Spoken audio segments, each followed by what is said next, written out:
أعوذ بالله من الشيطان الرجيم بسم الله الرحمن الرحيم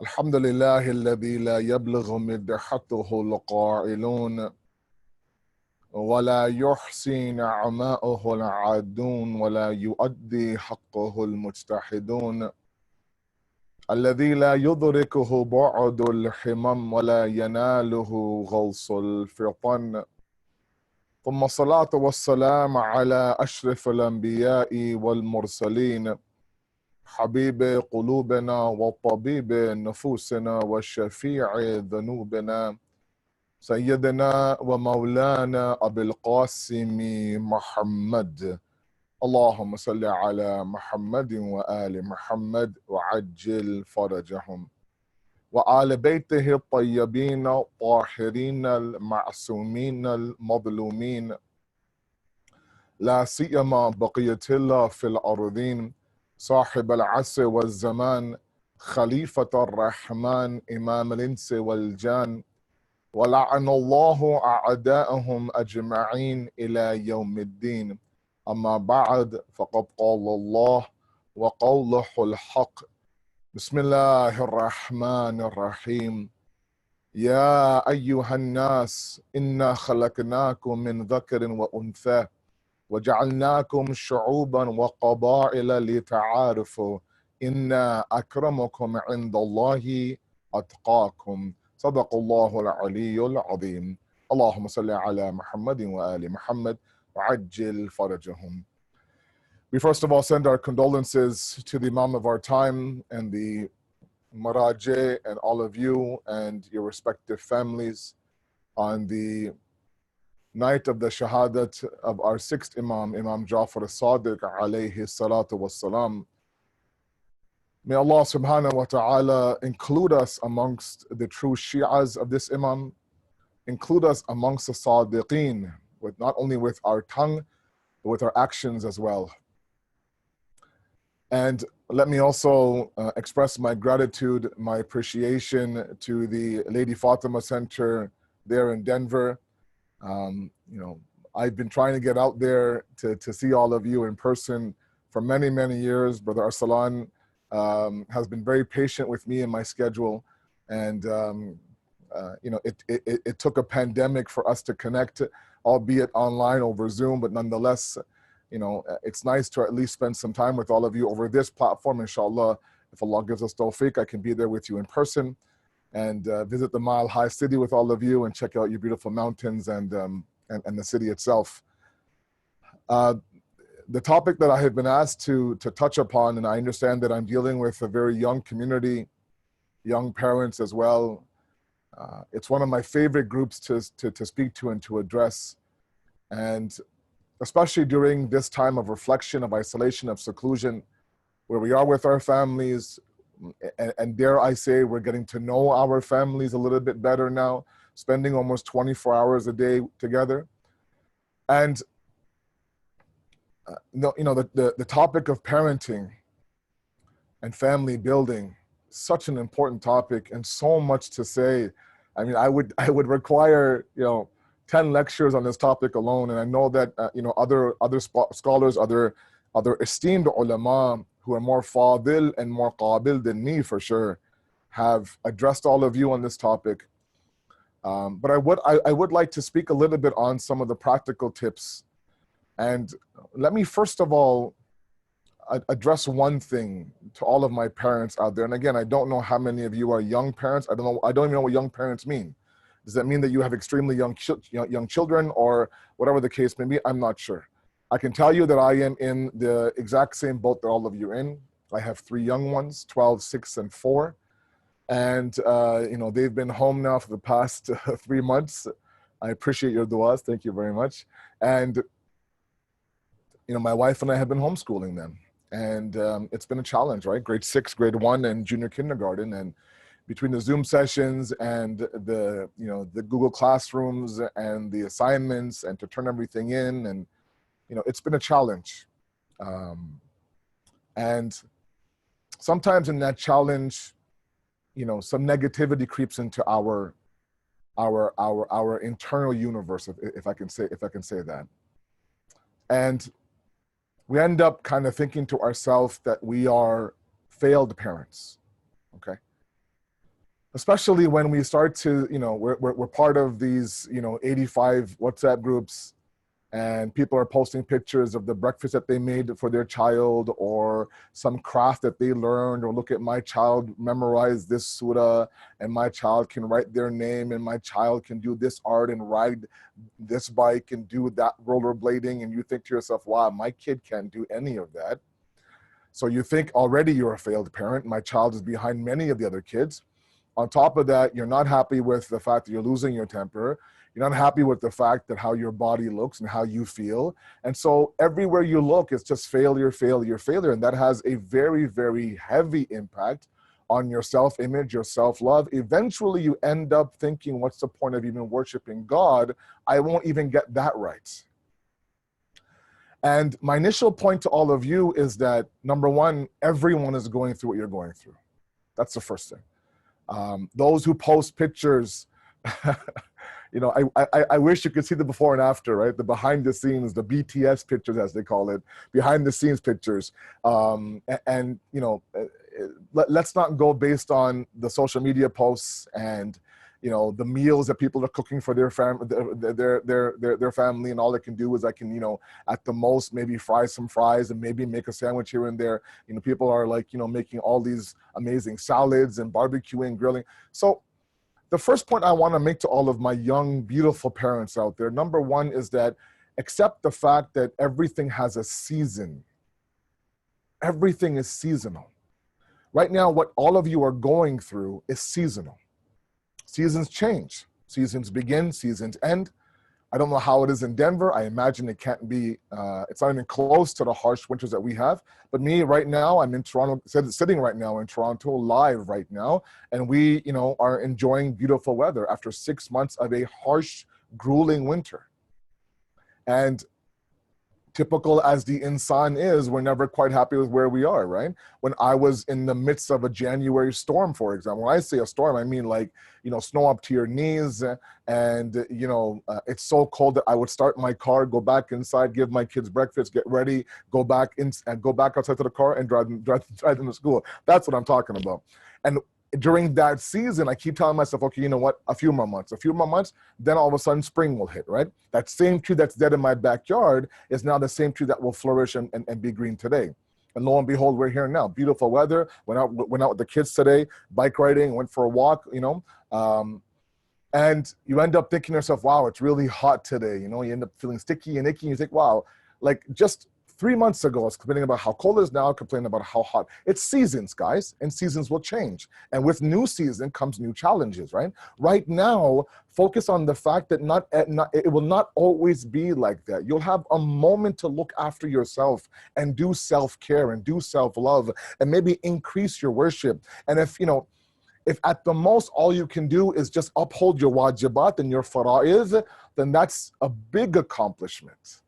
Sometimes we like to throw a lot at you guys, right, from the member. This mustahabat and that dua and this amal. You think, oh my God, I can barely get through my 5 times a day salat without somebody kicking my mohon and sajdaga, somebody climbing over me, somebody tugging on my clothes, somebody vomiting. So you're talking about mustahab, this, I can't get through my wajib. And you feel like the world is what? Flying past you. And I want to relate initially, and I haven't gotten my content yet. Initially, I want to relate this one hadith by, of course, Imam Jafri Sadiq alayhi salatu wasalam. He says, Inna subbirun. It's a powerful hadith, and one that I have recited before, but it really fits here, and I really want those parents that right now are struggling with their image as parents, their image as believers, their image as individuals, to really listen to this very, very carefully. Inna subbirun. The Ahlul Bayt, we are very patient. وَشِيَعَتُنَا أَصْبُرُ مِنَّا. And our Shi'as are more patient than we are. Allah, how is that possible? And the companions that were sitting around Imam Sadiq, God bless them for asking the follow-up questions, they would think, how is that possible? How are we as your Shi'as more patient than you are? And he explains. He says, "Nasburu ala ma na'lamu." We are patient based on our knowledge. وَشِيَعَتُنَا يَصْبُرُونَ عَلَى مَا لَا يَعْلَمُونَ. But our Shias are patient despite the fact that they don't have knowledge what's going to happen tomorrow. You know, you have a horrible day with your child. He just won't do the work. He doesn't want to do it. He's shutting down in front of you. He won't eat. He won't do your homework. He wants to have the device 24 hours. You're telling yourself, you know what, no device time today. Right? On top of that, you haven't eaten. You've barely brushed your teeth. Oh, so many things are going on. You just feel like shutting down. And you reach deep inside as a mother, as a father, you know what, I got to be patient and power through. That patience, Imam Sadiq says, is better than our patience. Now, please don't get me wrong. I'm not saying that what we're going through is, God forbid, more difficult than what Imam Hussein went through on the day of Ashura. No, of course not. That's not what I'm saying. But what I'm saying, this powerful hadith by Imam Sadiq is saying what? That look, as your leader, as your Imam, I get the struggle. There's one story I told before in Dearborn. I remember a couple of years back during the Fatimiyya days. Born and raised in Toronto, a son to a typical immigrant parents from Pakistan, from Karachi. And they came in the early 70s and they settled here, and I was, born literally 3 years after they arrived. And, so I went through that very, difficult battle of Eastern culture at home and Western culture outside. And I remember, driving to the center on Thursday nights, and we live in a very vibrant city. I mean, there's a lot of centers here in Toronto, 20 plus, and you can pick and choose, which center you want to go to, essentially. My home center, which I right now, alhamdulillah, serve, my father, marhum, was, the president, the program director. He was pretty much involved in building that center, along with, of course, some great mu'mineen and the alim who's here right now. I remember specifically on the way to the center one Thursday night for the Du'a Meal program, just me and my father. And, my father wasn't a typical, he wasn't very affectionate, wouldn't express how he feels, a typical immigrant father, right? And I had just graduated from high school. So we're talking about like 800 years ago, right? And I remember, sometimes my father would, kind of leave a crack open in terms of a door where I could say things that I really felt inside. Otherwise, it was a very okay, just kind of don't say a word to dad. So that day, he was in the mood to listen. So I said to him, I said, are you aware, Dad, of what's happening in high schools nowadays? What's norm? And this is back, we're talking about it's nothing compared to what our youth go through now. It was easy back then, no social media back then, all these shayateen, avenues of delusion, avenues of deviation that exist today didn't exist back then, but it's still hard, right? I said, do you know how hard it is to get through one day without committing a sin, without having an addiction, without. And then he said something that shocked me. It shocked me.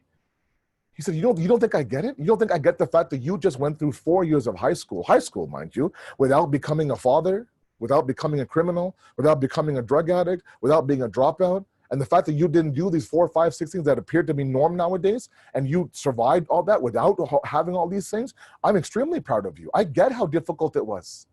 And that blew me away. Blew me away. I couldn't believe it. And that conversation today now, I'm reliving it. It brought me so much contentment. It brought me, it gave me that added force to get through every other difficulty after that. That was my father announcing that, you know what? I get it. I get it. I get what your struggle is. I don't express it enough. That's because I don't want to express it. They weren't expressive parents back then. But I get the fact that your struggle is real.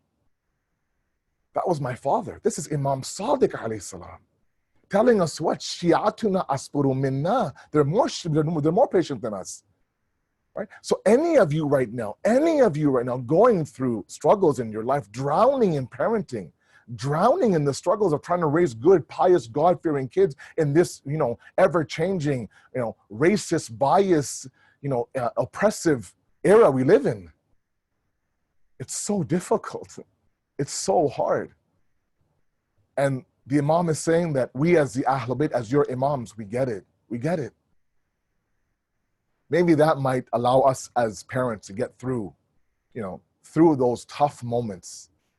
To chalk up today as a bad day, you ask Allah for the patience, and tomorrow, hopefully, inshallah, your child has a good breakfast, does their work, and tomorrow's a better day. That's point number one I wanted to make to all of you. Just give a little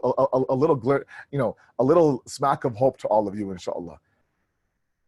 But talking about parenting, massive topic, naturally, right? So many things to talk about, so many practical steps that I think all of you are fully aware. There's so much material, so much Islamic material out there, seminars and webinars and conferences and speeches that, you guys can probably teach me a few things as a father today. But if I could limit one thing, based on the verse I read for you in the khutbah from Surah Hujurat, a very famous verse that really speaks volumes today, especially in this social justice era. And there's so many lessons to derive from this verse. The verse says, Bismillahir Rahmanir Rahim, Ya ayyuhan nas, O mankind, inna khalaqnakum min dhakarin wa untha. We created you from a man and a woman.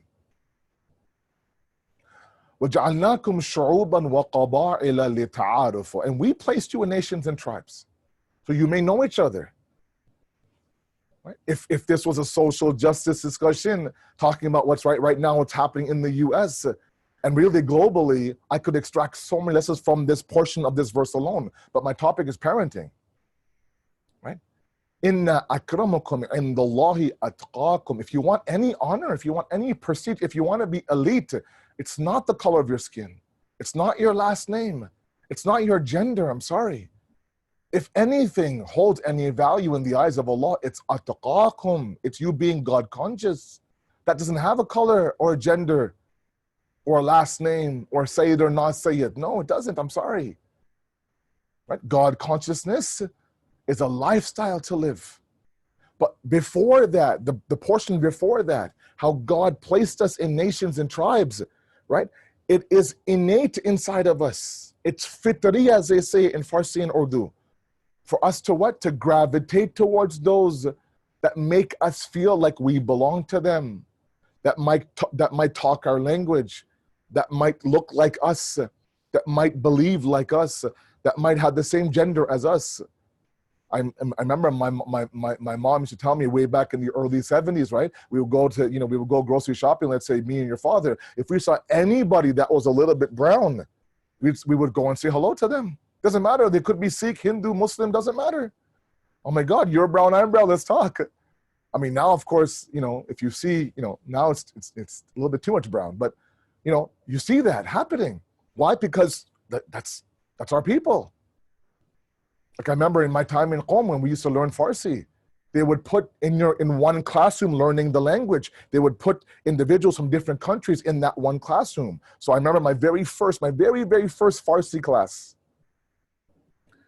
It was me and 12 other people from 12 different countries, 12 different languages. So if I wanted to communicate with them, I couldn't pick English or Urdu. I had to choose Farsi, whatever Farsi we knew. There's a lot of sign language going on. And the moment the class was over, we had a 10-minute break. Downstairs was a little store. I tell the story all the time. There's a little store, right? Had a little tea, little biscuits, little canteen, little store. So the whole school would go down, have a little chai break, a tea break, and go back upstairs to back to class. It was amazing to watch in 10 minutes how within 2 minutes of the break, you would see clusters and groups forming downstairs, right? The Pakistanis in one group, the Arabs in one group, right? Us English guys from America, from Canada, from London, all in one group, right? Gravitating towards that what? Towards those people that I felt like I belonged to, right? That tribalism is innate.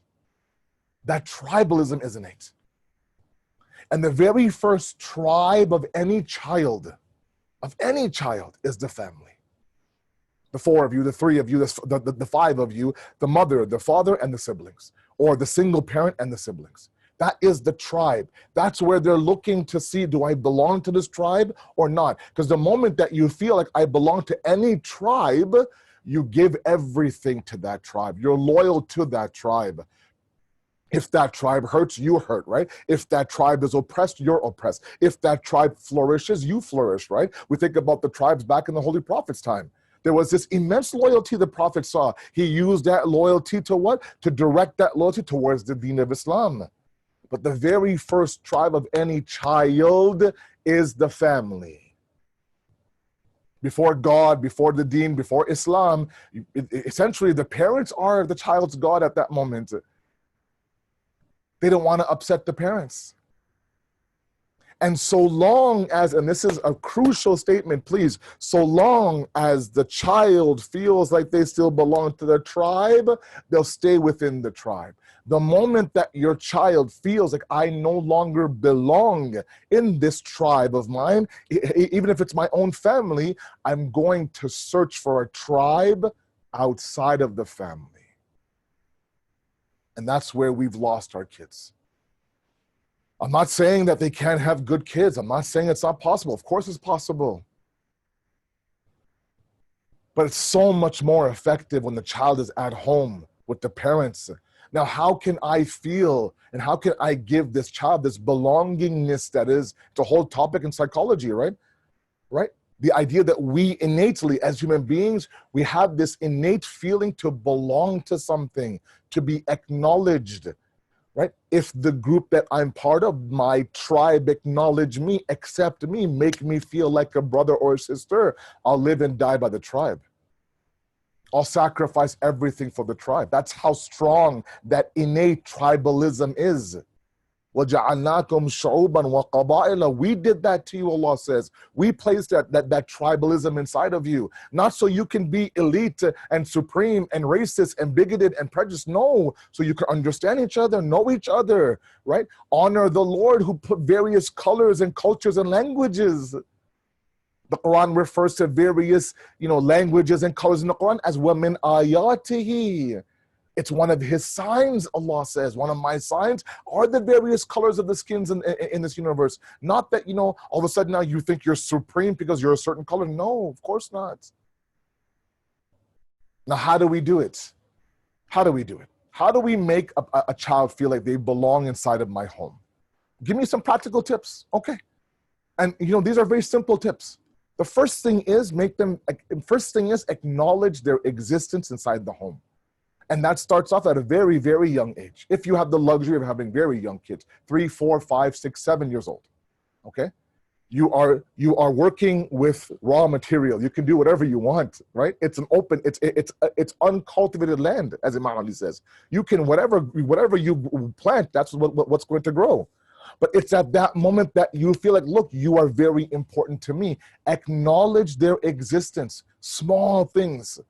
When they wake up in the morning, they come downstairs, for breakfast. You should be the first ones to say, Assalamu alaikum. How was your night? How did you sleep? Give them a hug. Acknowledge, good morning. For a moment now, are you okay? How do you feel? How was your night? What do you want for breakfast? How do you feel today?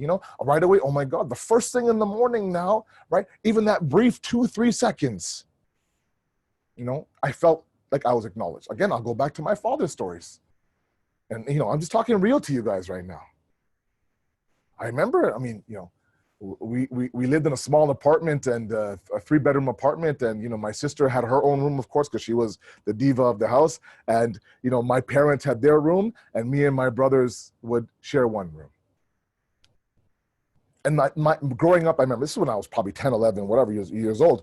I remember my favorite day of the week by far was Saturday morning. Oh, baby, I love Saturday mornings. Because there's no school and there's no work. Everyone's at home.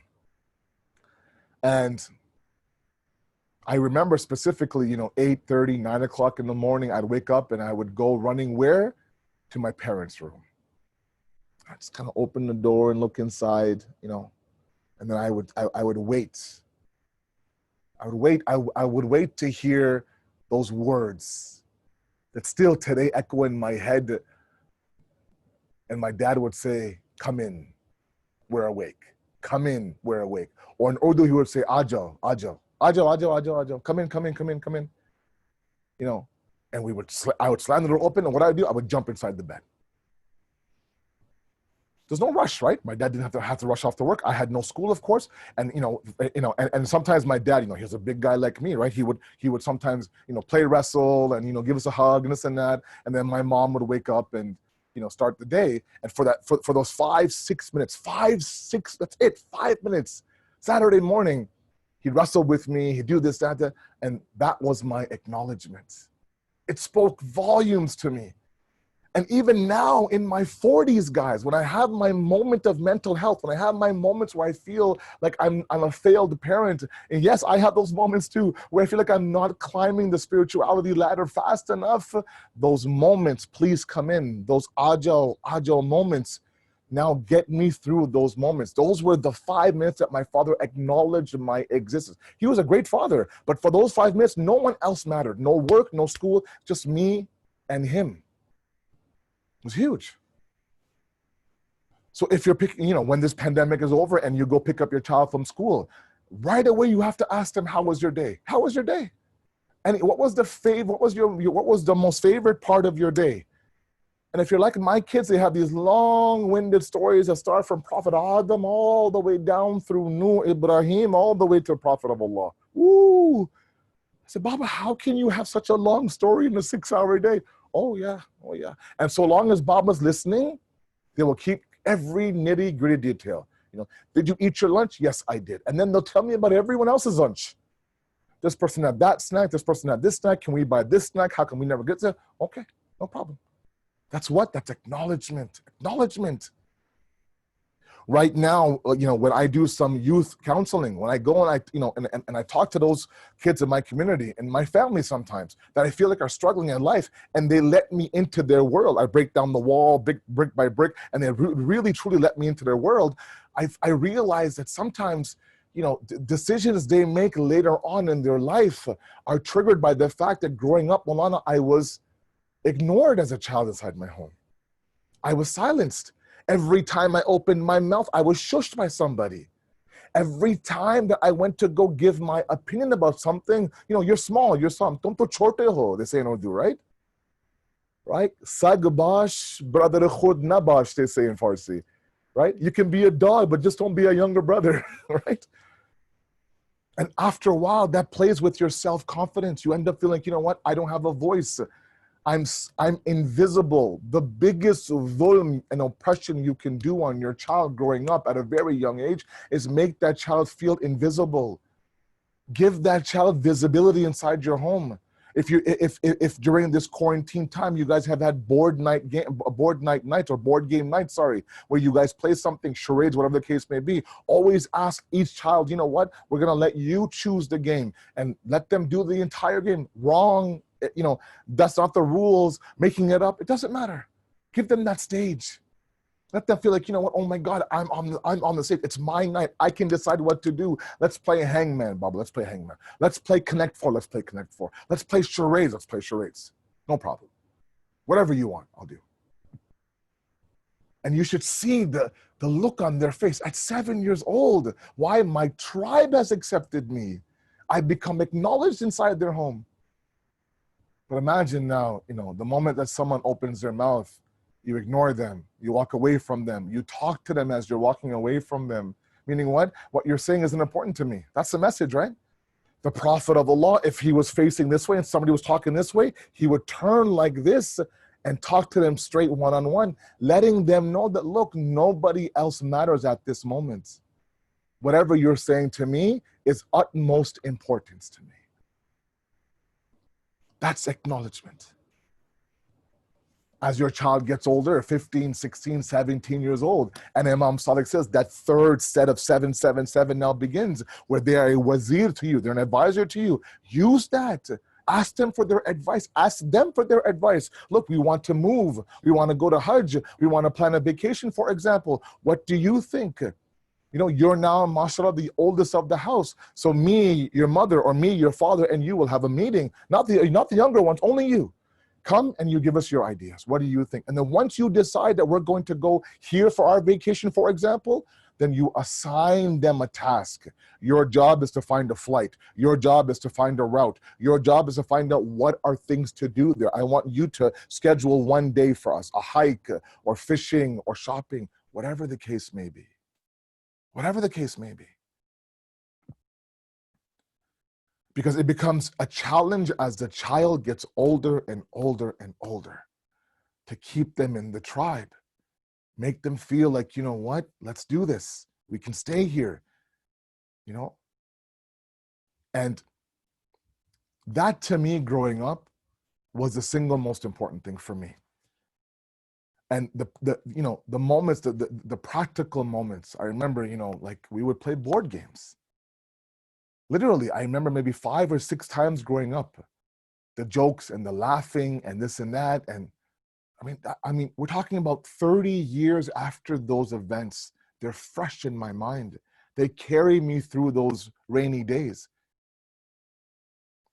Right? We have to acknowledge the children inside of our homes.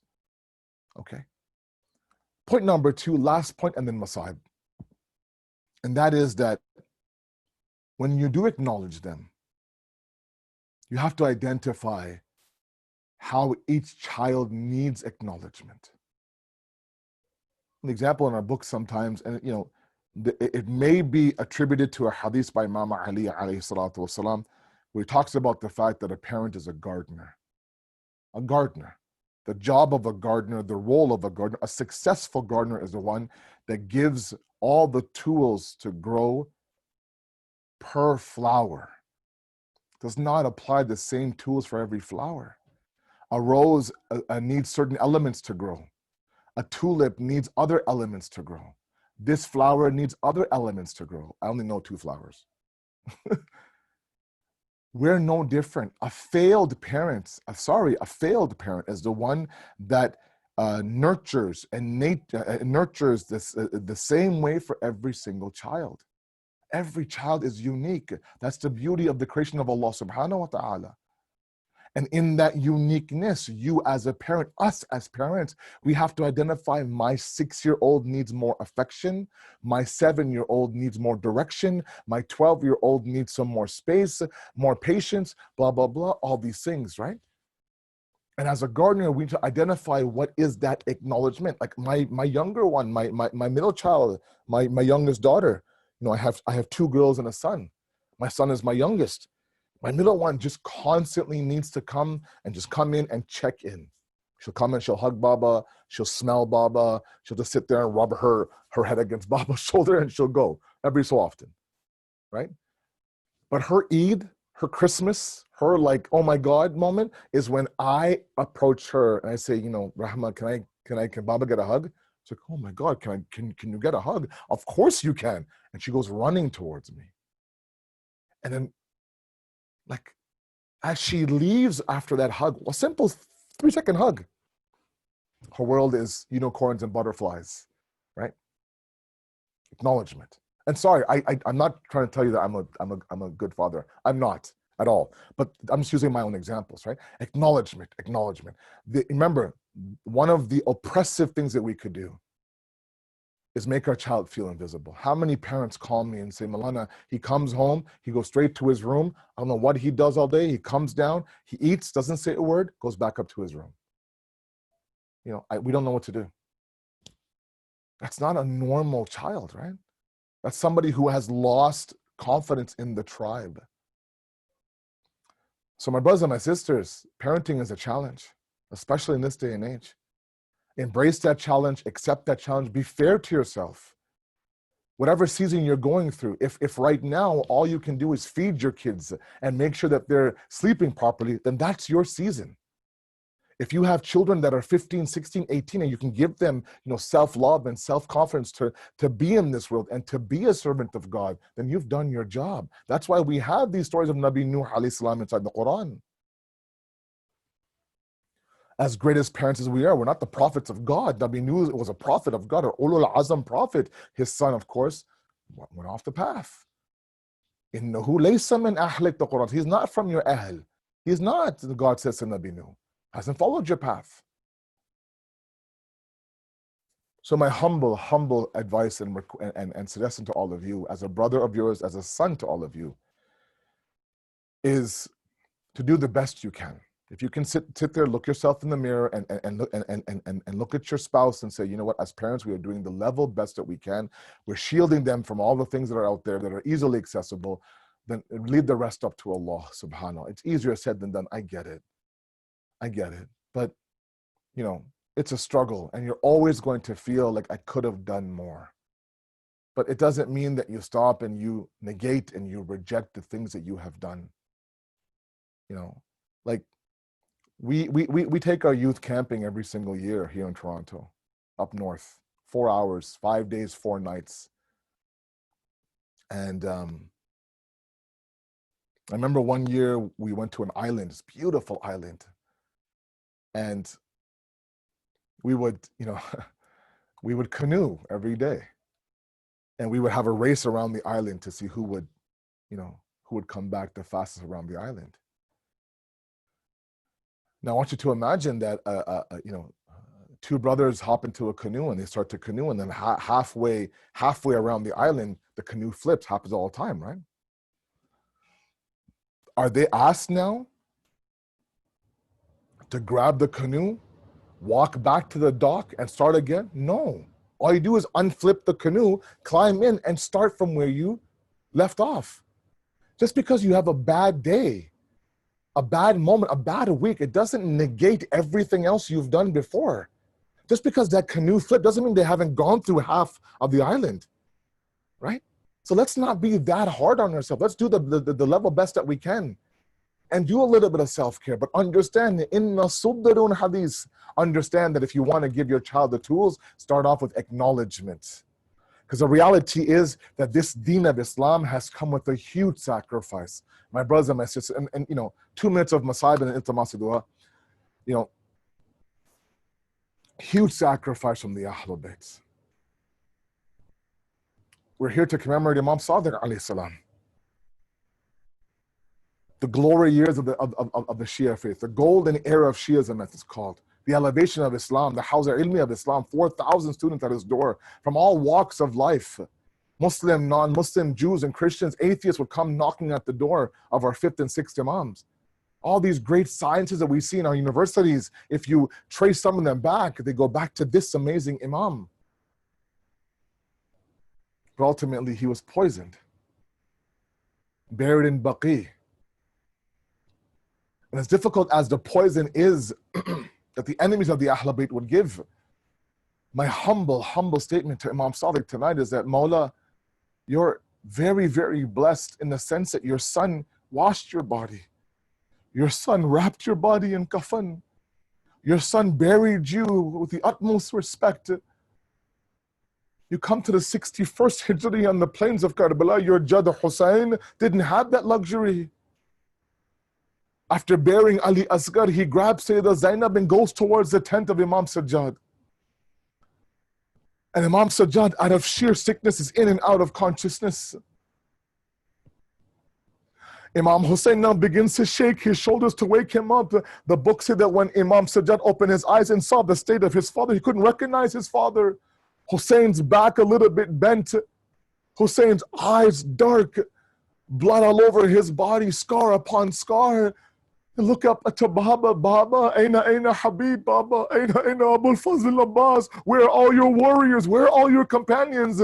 Ya Bunayya qad qutil, Ya Bunayya qad qutil. One by one, he would take the names of every male in the qafila. One by one, Imam Hussein would say that he was killed, he was killed, he was killed. Just know that besides you and me, there's no other men inside of this qafila. Imam Sajjad now attempts in this feeble state to stand up and defend his father. Imam Hussein says, no, this is my Ashura. You still have to take these women and children from Karbala to Kufa, Kufa to Sham. But that one moment that always breaks my heart is as they leave Karbala on the 11th of Muharram, Umar ibn Saad announced, take this qafila between the Shahadat of Karbala, let them see who they're leaving behind. At that moment now, the books say Imam Sajjad now is approaching the trampled body of his father Hussein, the lifeless, headless body of Hussein. At that moment now, his face begins to change, tears rolling down his face. Bibi Zainab says, let's move forward. Let's go find Sham. Imam Sajjad turns towards Bibi Zainab. Hey, Puppy Amma, oh my aunt, answer me one question. Have you ever heard of a son leaving his father on the plains of a hot desert without even a kafan to wrap his body? سيعلم الذين ظلموا أي منقلب ينقلبون Inna lillahi wa inna ilayhi raji'un. We ask you, Allah subhanahu wa ta'ala, to accept this qaleel ibadat, inshaAllah. We ask you, Allah subhanahu wa ta'ala, to give us that tawfiq as parents to raise pious, God-fearing children, inshaAllah. We ask you, Allah, to weaken the hands of the enemies of humanity, to strengthen the oppressed all over the world. And finally, Allah, everything that we do for the arrival of the Imam. Make us stand beside the Imam with our children when he comes, inshallah. Wassalamu alaikum wa rahmatullahi wa barakatuh.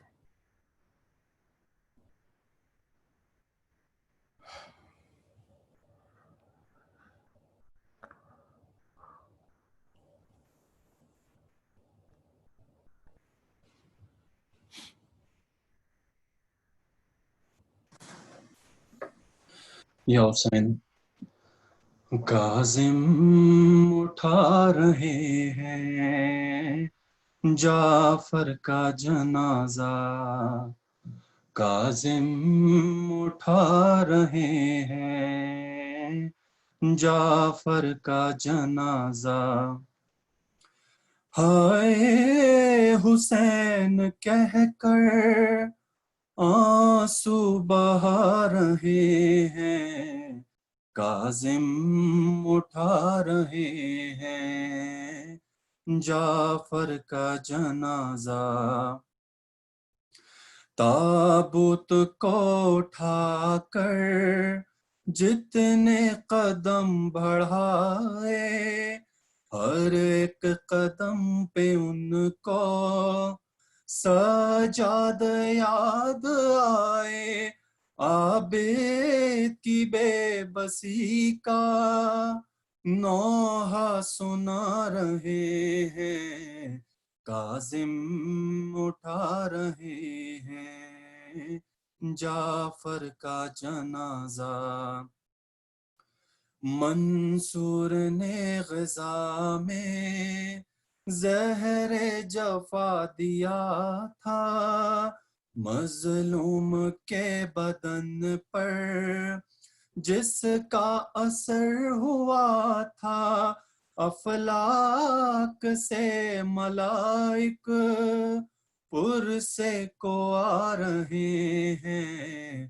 Kazim اٹھا رہے ہیں جعفر کا جنازہ، نکلا دہن سے باہر ہائے جگر جو کٹ کر خون رنگ ہو گیا تھا، مولا کا میرے بستر، منظر یہ اہل دل کے دل کو دکھا رہے ہیں، کاظم اٹھا رہے ہیں جعفر کا جنازہ، تابوت کو اٹھا کر جتنے قدم بڑھائے، ہر ایک قدم پہ ان کو سجاد یاد آئے، عابد کی بے بسی کا نوحہ سنا رہے ہیں، کاظم اٹھا رہے ہیں جعفر کا جنازہ، کاظم اٹھا رہے ہیں جعفر کا جنازہ، یا حسین.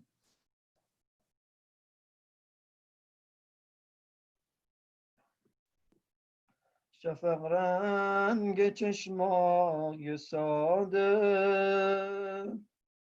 لب لعل قرآن ناطق، غزل خون و سرخ شبیه شقایق، مادر بیا و گره وا کن از کارم امشب. مادر بیا و ببین چشم بیدارم امشب. مادر بیا و ببین خون به لب دارم امشب. شبیه تو دارم نشونه، رو دستم رد تازیونه، کشیده از در خون آتیش زبونه. مثل تو پای برهنه تو کوچه دویدم، مثل تو رو خاک کوچه خودم رو کشیدم، مثل تو خسته دویدم خمیدم بریدم. غمم غصه عمه بوده، دیدم خونم آتیش شده، روی یاسمن‌های باغم که بوده. دیدم تو آتیش خونه همه خیمه ها رو، دیدم پر چادر سوخته عمه ها رو، دیدم غروب و پریشونی کربلا رو. یا جعفر ابن محمد الصادق، یکی از روزه هایی که برای آقا امام صادق خونده میشه، زمانی بود که آقا رو با سر برهنه از خانه بیرون کشیدن، با تازیانه بر بدنش نواختن. آی لا یوم که یوم که آباد. آقا امام صادق مرد بود، اما جناب سوزه برای آن روزی که وقتی زینب کبرا آمد میان قتلگاه، که بدن بی سر برادر رو در بر بگیرم، آنچنان با مشت و لگد و تازیانه بر زینب زدن.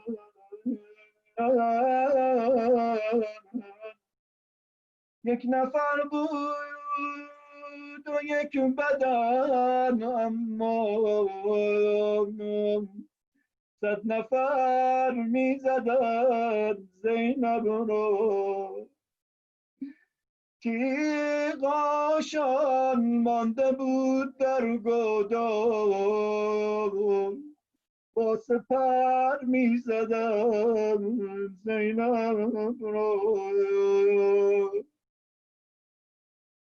اللهم صل على جعفر ابن محمد الصادق، وصل عليه أفضل ما صليت على أحد من أصفياك ومجدد، إنك حميد مجيد، إنك عظيم العظم.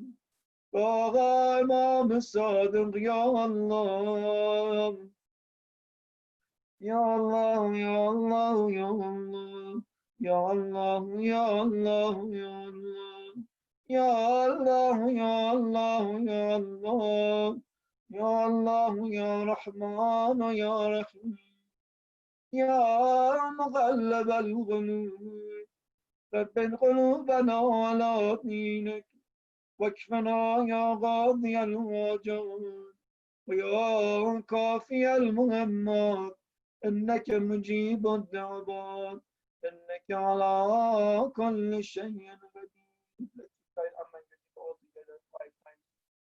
all of those people who are sick or in need of our du'as. أعوذ بالله من الشيطان الرجيم بسم الله الرحمن الرحيم أمن يجيب المضطر إذا دعاه ويكشف السوء أمن يجيب المضطر إذا دعاه ويكشف السوء أمن يجيب المضطر إذا دعاه ويكشف السوء أمن يجيب المضطر إذا دعاه ويكشف السوء أمن يجيب المضطر إذا دعاه ويكشف السوء رحم الله من يقرأ الفاتحة مع الصلوات.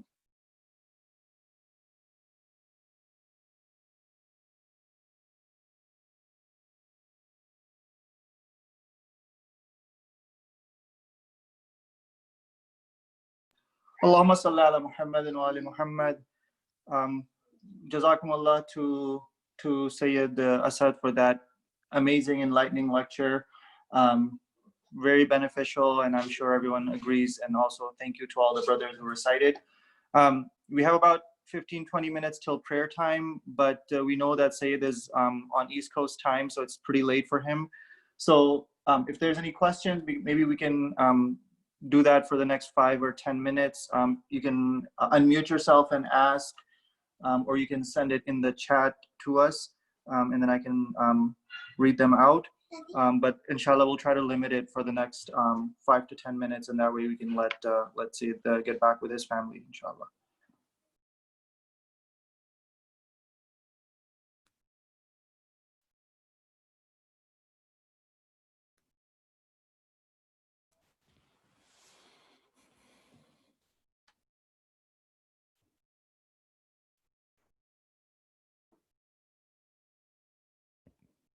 We can go up until Salat time if you like. That's fine. I mean, just let me know what time is Salat there for you guys in Denver. Excuse me. So there's one question. It's I don't know. If it's a brief question that you can answer, but it's in regard to the hadith of the Prophet or the Imams that we have about the first, the 777 phases of tarbiyat. Yes. In the first 7 years, the question is, what is the extent of disciplining that is appropriate, and what, is it because we've heard different things from different scholars. Some have been of the opinion that it's, let the child completely run free. Others have said that the 7 years refer to don't pursue any formal education during the first 7 years. Can you elaborate a little more on that? Yeah, it's a good question, and one that I think sometimes is misunderstood. Oftentimes, the first 7 years, if I can sum it up in a very brief discussion, it's not to overburden the child or ask them to do more than they're asked to do. Like, for example, my 5-year-old right now is in school, and some of those worksheets that are asked for him to complete, it's just to me it's too much. And then when I can see that he's getting frustrated or that he's getting tired or that it's becoming too much for him, I stop, or my wife stops. He's 5. I mean, ideally, and it's not possible, I get it, but ideally we shouldn't be teaching any formal training for the child until they're 7. I think Finland, has a system like that, where they begin to actually teach a child in grade 3, grade 2 or grade 3. But we don't do that, right? We start, at a very, very young age. So in terms of teaching, in terms of asking, you are not to burden the child, but it does not mean that he's allowed or she's allowed to run amok and run free, and that, no discipline, no tarbiyat. No, of course not. We can still teach them manners, teach them values, small things here and there. They may take a while to get it, but sometimes I see that, the child is, has 0 tarbiyat until 7. And at the age of 7, then it's like, smack. And it's like, well, how come he's not responding to the second set? Well, the first set wasn't done properly, right? So, it's discipline to the point in the first 7 years where, you're patient with them, you're going along with them, but there are teaching moments, and you have to now tap into those teachable moments to stop and say, you know, what do you do here? Yeah, pick up after yourself, say thank you, say you're welcome, say please, you know, you can do it yourself, come on, this and that. But we're not overburdening them with formal education, that's for sure. If you want to put them in JK, SK, wherever the system is in Denver, that's fine. But again, you know, that should be more of a play-based learning, where they're exploring their capacity, they're socializing with kids their age, but learning long division and algebra at the age of 6 and 7, that stuff is not asked. But it does not mean that there's no tarbiyah, there's no discipline. Of course there is, albeit moment by moment, and identifying those moments where you can teach the kid, for example, to say please and thank you, right? You could teach the child, for example, to clean up a mess that he made, or to clean up his toys, or to help out his siblings, right? Those kind of things are there. Thank you, Asad. That's very helpful. And the next question that we have is, are there any books or any other resources that you can suggest regarding how to best go about raising teenage Muslim children? Books from Muslim authors or non-Muslim authors? Teenage Muslim children. Ugh. That's a tough group, naturally. In terms of resources, unfortunately, in English, at least, they're very, very limited. I'm trying to think of one off the top of my head right now, I really can't. What I can do is, I can probably point you towards like certain discussions on, building a moral base, building a base of compassion and love and respect inside of you, and how to do that to others. There's many things. For example, Sheikh Ansarian has a book called The Islamic Family. That's a good book. There's courses by, for example, Sheikh Salim Yusuf Ali online, which are excellent. There are discussions by Sheikh Shumali, which are excellent online. But in terms of books, yes, there's lots of books in Farsi and Arabic on this topic. But I think that, if you can, for example, focus on certain verses of the Quran and their tafsir that are available in English, certain discussions that revolve around upbringing. A list of books right now, top of my head, I can't give you a list of books. One of them is The Islamic Family Structure by Sheikh Ansarian. That's not a bad book. It's not the best translation. It gives you some base to work with. Otherwise, I just find that, if you're able to pick up akhlaqi books, for example, for individuals who are a little bit of they're heavy readers, Imam Khomeini's 40 Hadith book is a beautiful book of moral conduct and moral akhlaq, right? That's available online, very, very well translated by Agha Quli Qarai. That's also available online. It teaches you, but then you can export that onto somebody else on how, for example, things like prejudice and things like pride and things like arrogance and things like love of this dunya, that you really have to begin to talk about to your teenager from a very young age. Like my eldest is 12 years old.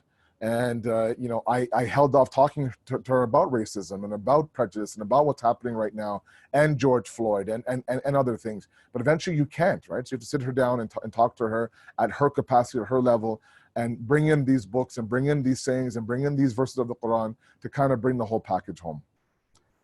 Yeah.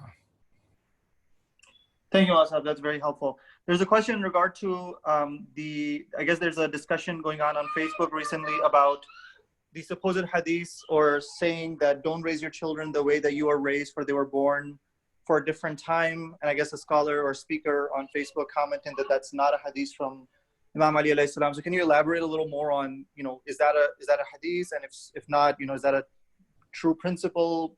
Maybe you can explain that a little better. Sure. So it is not a hadith by Imam Ali, and that's one of the things that when I see it, I cringe. That's why I ask all of you, please don't get your hadiths from Pinterest or from Instagram. If there's no source, Where that is found is in the Shara or the commentary of Nahj al-Balagha by, I believe, Ibn Tusi, if I'm not mistaken, or Sheikh Tusi, sorry, or Ibn Kathir. Either one of them wrote a Shara of Nahj al-Balagha, and they included it as a possibility of a hadith or a saying that was said by the Imam or possibly in front of the Imam, but it can't be attributed to the Imam wholeheartedly.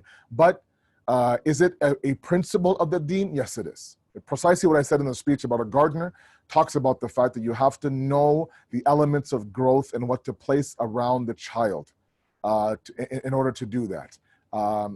If like for example, you have a plant and you bring the plant home, it says on the plant it's an indoor plant, requires very little water and no sunlight, and you put it outdoors and you drown it every day in water in the sun, it's going to die, right? You have to identify the area you live in and provide the tools necessary to grow. And now, mind you, some principles are very universal, right?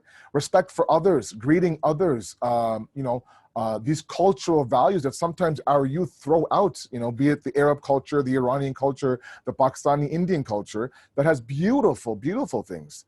And they just kind of wrap it up as back home stuff that's meant for the 1940s. When really, sometimes that's what's lacking sometimes in our kids today.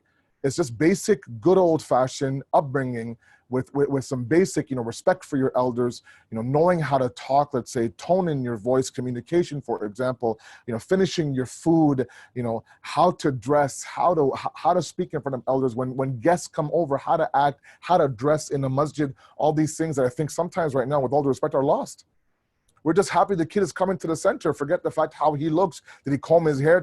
My father would ask me to show the bottoms of my feet, to make sure there wasn't even a hole or a hole that was about to start, right? He wouldn't allow t-shirts, jeans to the masjid, right? He would make me sit beside him and don't move, right?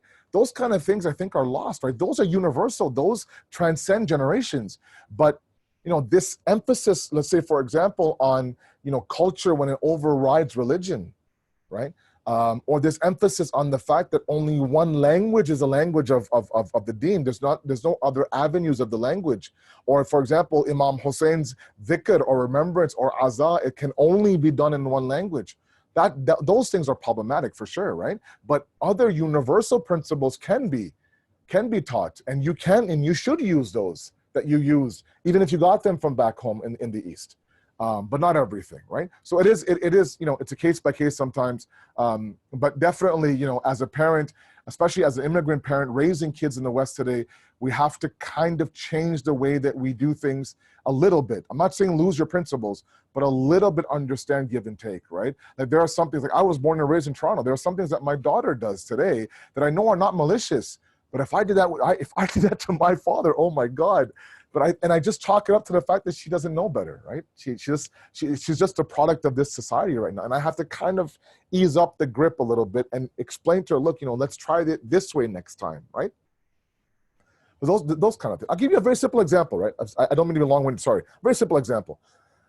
If my father was downstairs in the kitchen and I was upstairs in my bedroom and he called me, if he screamed out, Asad, and if I answered him from my bedroom, screaming back to him, yeah, Dad, like it would be over. I'd have to climb downstairs into the kitchen, stand in front of him and say, yes, Father. Yes, Dad. Yeah, Dad, you called me, right? Nowadays, my 12-year-old screams from me. We have a screaming conversation behind closed doors, right? And I just kind of let those things go, right? But sometimes I have to tell them, look, it might be better if you left your room, came down, and we had this. Right? Those are small things that can be enforced in today's children. They don't have to be chalked up as back home, backward sort of thinking. No, I really think there are universally cultural principles of tarbiyah and upbringing that are lost in today's children. And I feel sorry for them. I'm sorry. That's my spiel. Sorry, guys. Well, thank you, Asad. It's very, very enlightening. So the last question that we have is for you directly. When will we get to hear the continuation of the lessons from the life of Prophet Musa alayhi salam? Who, Prophet Musa? Oh, I didn't know that you guys were listening to that. When will we? I don't know. Inshallah, Allah gives tawfiq. That was the first time I tried something like that.